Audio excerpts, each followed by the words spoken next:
another interesting topic, Hollyoaks-wise, a Reddit thread that kind of suggests, what did Hollyoaks do? These are the times where Hollyoaks went a little bit too far with characters. And first is going to be me kind of explaining it, but I'll reiterate, the content matter isn't YouTube friendly for the first minute, so I'll have to do some lip service to get around it. But essentially, Hollyoaks is one of the most dangerous villages in soaps. There have been many repeat offenders with a body count who have proceeded to kind of rule the roost and dispatch of any foes. Hollyoaks has been home to many repeat offenders who depart with bodies in body bags. Don't you like this silly YouTube thing? It's so good. So now that the minute's passed, which characters do you think the show shouldn't have made into murderers? Now, one thing that's kind of fun, one thing that's weird about Hollyoaks is, surprisingly, and as I kind of said, a lot of people in Hollyoaks actually have a kill count. Not as many serial killers as such, but a lot of people do. There are a fair few number of people who do have amount of kills. We have 13 people, all of whom have more than 3 kills to their name. Obviously, the first one is Silas Blissett with 17 plus. Second is Tony Mills, who claimed the lives of at least 10 women. Third is Breda McQueen with 9 plus victims, where she dispatched of all of the bad dads, where of her dads, a guy called Wes, a guy called Vinny, and then Cole Costello, Glenn Donovan, Russ, Owen, Louis Loveday,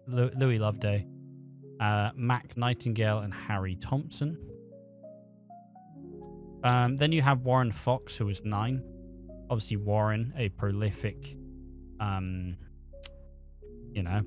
guy. Sean Kennedy, Louise Summers, Dale Greer, Kyle Ryder, Bart McQueen, Cormac Ranger, Brody Hudson, a guy called Les, and a guy called Murphy. I mean, let's be honest, the two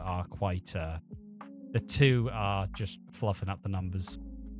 Norma Crow, a lot of whom were off screen once again, but a lot of connected ones. Warren Fox's dad, Asher Jones, Barry Walker, 3 unknown lawyers, and Dr. Fenton.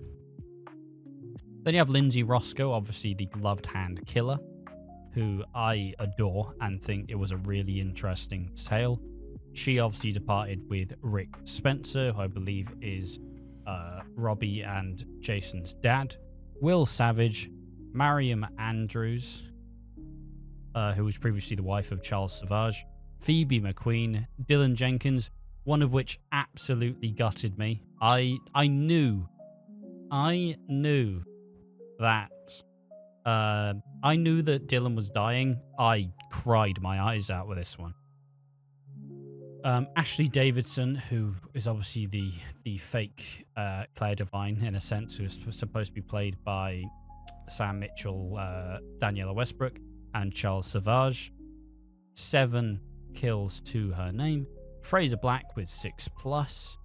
Then you have Jeremy Blake, but they're trying to make Jeremy's count much higher than a lot of others, simply because they just really like to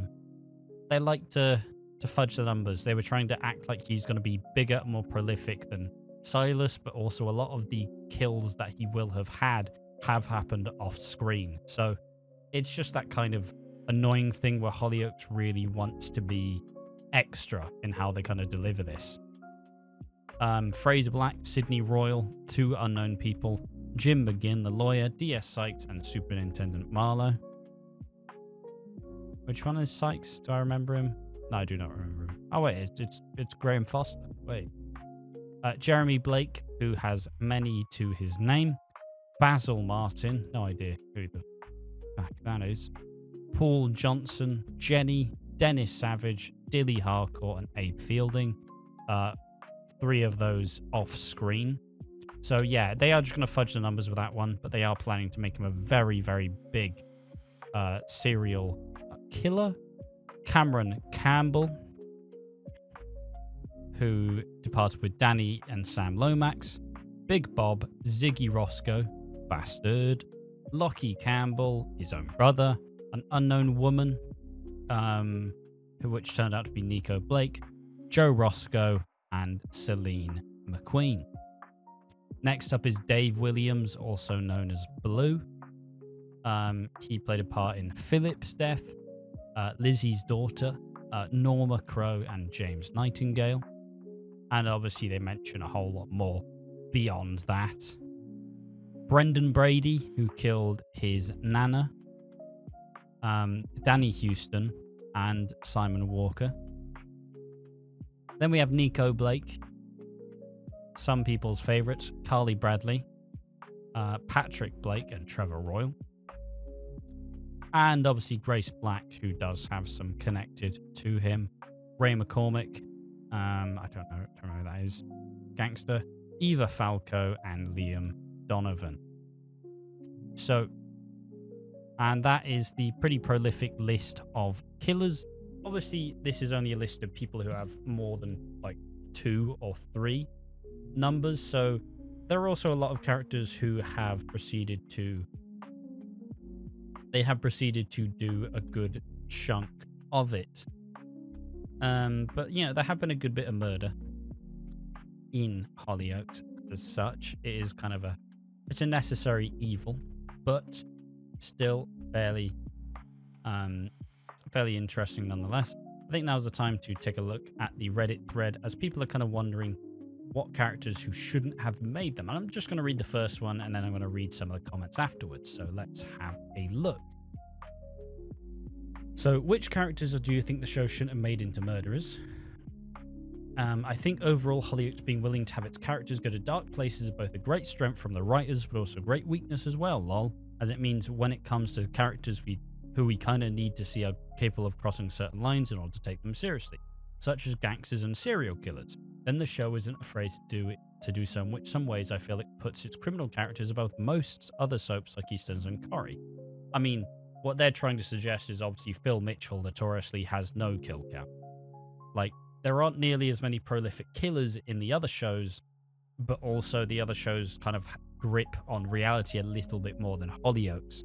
But them willing to show that they are willing to, you know, kill for that they are willing to, like, take lives shows that there are depths that like normal people wouldn't go. It kind of makes them more twisted in a sense.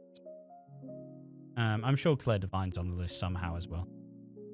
But at the same time, it can also overindulge by having too many serial killers in a small amount of years, making too many characters into murderers. So, which characters do you think shouldn't have been made into murderers?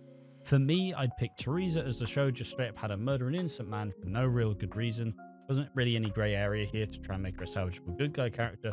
The only option should have been either to make her into a long-term villain / anti-hero. They can't really do that with Teresa, let's be honest.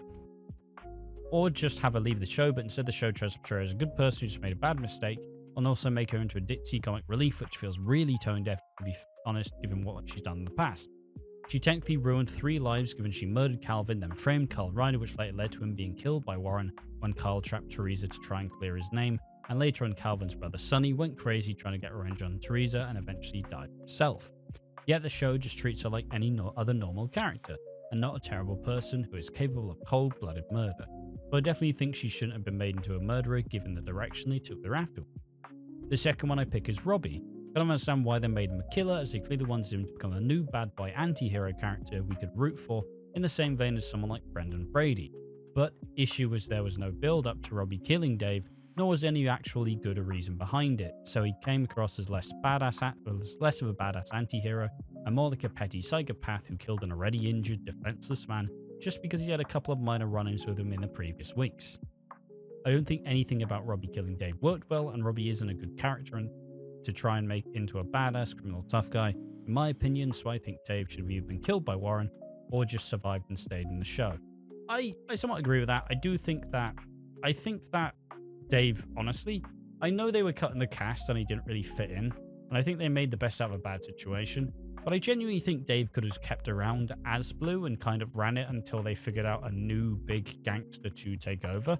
It's still probably one of my weird hot takes about Hollyoaks, but I genuinely believe Blue in that iteration, if you keep Dave and you keep Ethan, I think there's a lot of really good angles to have them develop and have them struggle to kind of get past each other's own weaknesses. I think there's a really cool story there.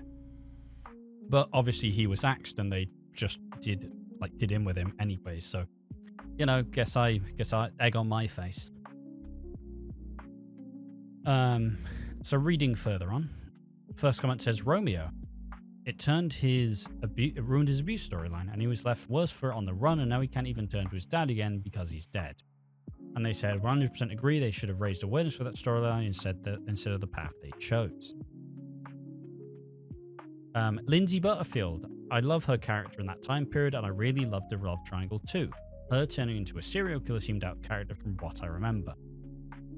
This one I disagree with. Lindsay was psychotic. It was kind of funny because they have Kim, who you would think is the really edgy, skittish, screw loose kind of unhinged character who would get obsessed with people, but she didn't ever kill anyone. She didn't ever actually do that. So then you turn Lindsay, who is fairly sweet and fairly down to earth, suddenly she's the gloved hand killer, and boom. Oh, fuck, and obviously in the build up to the gloved hand killer reveal, they did not tease that it was Lindsay whatsoever, so they 100% believed that it was going to be someone else. It teased more like Cindy and Celine, the queen, rather than anybody else, which is kind of funny in retrospect, but still very interesting nonetheless. For my most recent rewatch, it definitely makes sense for Lindsay in my opinion, both in character and for story, for her to be the gloved hand killer.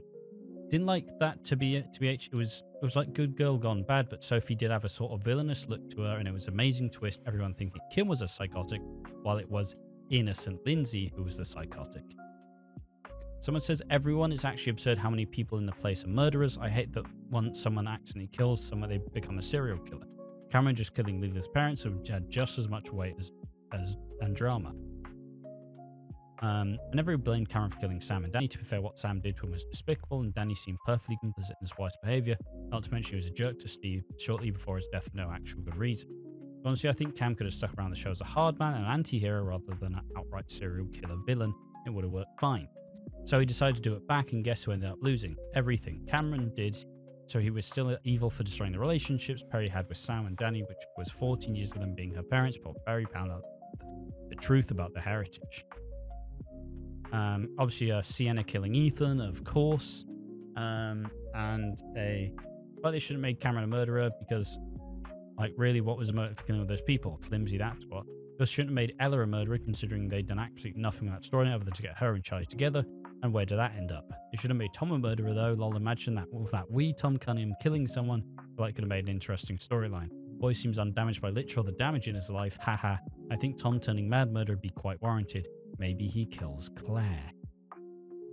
Sienna, Bo and Kitty, Bobby Costello, Maxine.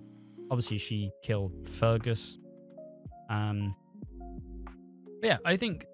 See, initially that was supposed to be a video discussing why Hollyoaks shouldn't have made this bold decision, but I think ended up just kind of being a bit of a history of the common killers in Hollyoaks. I have no idea how I'm going to make that a YouTube-friendly title.